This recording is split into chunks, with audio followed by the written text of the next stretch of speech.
মৰমৰ ছাত্ৰ-ছাত্ৰীসকল তোমালোক সকলোকে স্বাগতম জনাইছো। আজি তোমালোকৰ লগত আলোচনা কৰিব ওলাইছো নৱম মান শ্ৰেণীৰ অসমীয়াৰ এটি পাঠ। ছাত্ৰ-ছাত্ৰীসকল আহা আজি ভিডিওটো আৰম্ভ কৰো। ছাত্ৰ-ছাত্ৰীসকল আজি নৱম মান শ্ৰেণীৰ অসমীয়াৰ সুৰ ধৰা চেপ্টাৰটোৰ অনুশীলনীৰ কুৱেশ্যন এনসাৰ সমূহ তোমালোকৰ লগত আলোচনা কৰিম। তেন্তে আহা ভিডিওটো আৰম্ভ কৰো। প্ৰথমে আছে ভাব বিষয়ক। এক অতি চমুকৈ উত্তৰ লিখা। ক কানাই বুলি কাৰ কথা কোৱা হৈছে? উত্তৰ কানাই বুলি শিশু কৃষ্ণৰ কথা কোৱা হৈছে। লবণু চুৰ কৃষ্ণই গোপীৰ মুখত কি সানি দিছিল? উত্তৰ লবণু চুৰ কৃষ্ণই গোপীৰ মুখত লবণু সানি দিছিল। পিছৰটো কুৱেশ্যন মাধৱদেৱৰ সাহিত্যিক জীৱনৰ কীৰ্তিস্তম্ভ কি? উত্তৰ মাধৱদেৱৰ সাহিত্যিক জীৱনৰ কীৰ্তিস্তম্ভ হৈছে নামঘোষা। পিছৰটো কুৱেশ্যন উহি বান্ধি হবক থানে আবৰ নাহি। আবৰ নাহি বুলি কোনে কাক কৈছে?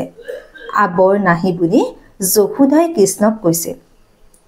২ নম্বৰ ক তোমালোকৰ কুৱেশ্যনটো হৈছে হে মাই যশোদে তাহো তাপ তেজহ। যশোদাৰ মনৰ তাপ গুচাবলৈ গোপীয়ে কিয় ক'ব লগা হৈছিল? উত্তৰ যশোদাই কৃষ্ণক বহু সময় নেদেখি দুখ মনেৰে বিচাৰি ফুৰিছিল।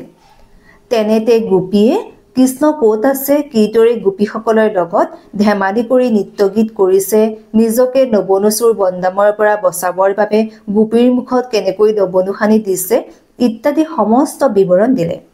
কৃষ্ণই নিজৰ চতুৰালি আৰু ৰং ধেমালিৰ যোগেদি গোটেই গোকুলবাসীকে আনন্দিত কৰোৱাৰ কথা জনাই গোপীয়ে কৈছিল যে বহু পুণ্যৰ ফলতহে যশোদাই কৃষ্ণক পুত্ৰৰূপে পাইছে, সেয়ে তেওঁক শোক তাপ কৰাৰ প্ৰয়োজন নাই। পিছৰটো কুৱেশ্যন কৃষ্ণই গোপীৰ মুখত কিয় লবণু সানি দিছিল? উত্তৰ কৃষ্ণ আছিল অতি চতুৰ। গোপীৰ ঘৰত লবণু চুৰ কৰি থাকোঁতে গোপীয়ে ধৰা পেলায় আৰু কৃষ্ণক ধৰি আন গোপীসকলক দেখুৱাবলৈ লৈ যায়। তেনেতে কৃষ্ণই নিজে লবণু চুৰ কৰা নাই বুলি প্ৰমাণ কৰিবৰ বাবে হাতত লাগি থকা লবণুবোৰ গোপীৰ মুখত সানি দি কয় যে গোপীৰ মুখেই সাক্ষী তেওঁহে লবণু চুৰ কৰি খাইছে। ৩ নম্বৰ ইহা শুনি চিন্তা শোকে তেজীয়ে পৰম হৰ্ষিত ভেল কোনে কাৰ আৰু কি কথা শুনি হৰ্ষিত হৈছিল? উত্তৰ গোপীৰ মুখত কৃষ্ণৰ কথা শুনি যশোদা হৰ্ষিত হৈছিল। কৃষ্ণক বহু সময় নেদেখি যশোদাই যেতিয়া দুখ মনেৰে বিচাৰি ফুৰিছিল তেতিয়া এজনী গোপীয়ে কৃষ্ণই কৰা চতুৰালিৰ বৰ্ণনা দি কৈছিল যে বালক কৃষ্ণই গোপীসকলৰ লগত নানা কৌতুক গীত নৃত্য কৰি আছে। কৃষ্ণৰ ৰং তামাচাই গোপীসকলক মোহিত কৰিছে আৰু সমগ্ৰ গোকুলবাসীক আনন্দিত কৰিছে। যশোদাই বহু পুণ্যৰ বলতহে কৃষ্ণক পুত্ৰৰূপে লাভ কৰিছে। গোপীৰ মুখত কৃষ্ণৰ এনে গুণানুকীৰ্তন শুনি যশোদা হৰ্ষিত হৈছিল। এইবাৰ আহিছো ৪ নম্বৰ কুৱেশ্যন মাক যশোদাই কানাইক লগ পাই কি কি কথা কৈছিল আৰু কিদৰে চেনেহ প্ৰকাশ কৰিছিল? উত্তৰ কানাইক চুৰ বদনাম দিয়াৰ বাবে মাক যশোদাই গোৱালীহঁতক গালি দি কয় যে এই বান্দিহঁতৰ ঘৰলৈ আৰু নাহিবা, আমাৰ ঘৰত দধি দুধ লবণু সকলো আছে, যিমান খাব পাৰা সিমান খাবা।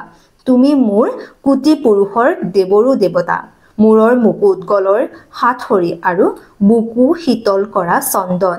এনেদৰে কৈ যশোদাই কৃষ্ণক কোলাত লৈ নিজ গৃহলৈ আনে আৰু শীতল পানীৰে গা ধুৱাই পঞ্চামৃত খাবলৈ দিয়ে। কৃষ্ণক সুগন্ধি চন্দন দিব্য বস্ত্ৰ অলংকাৰ আদিৰে ভূষিত কৰি যশোদাই পৰম সন্তোষ লাভ কৰে। এইবাৰ আহিছো তোমালোকৰ ভাষা বিষয়ক প্ৰশ্ন উত্তৰসমূহ। ৫ নম্বৰ তলৰ পুৰণি শব্দবোৰৰ আধুনিক ৰূপ লিখা। তেজহ ত্যাগ কৰা তোহাৰী তোমাৰ হামু মই ঠিক আছে মাখিয়ে সানি উনিকৰ এওঁ ফিৰত ঘূৰি ফুৰা গাড়ী গালি।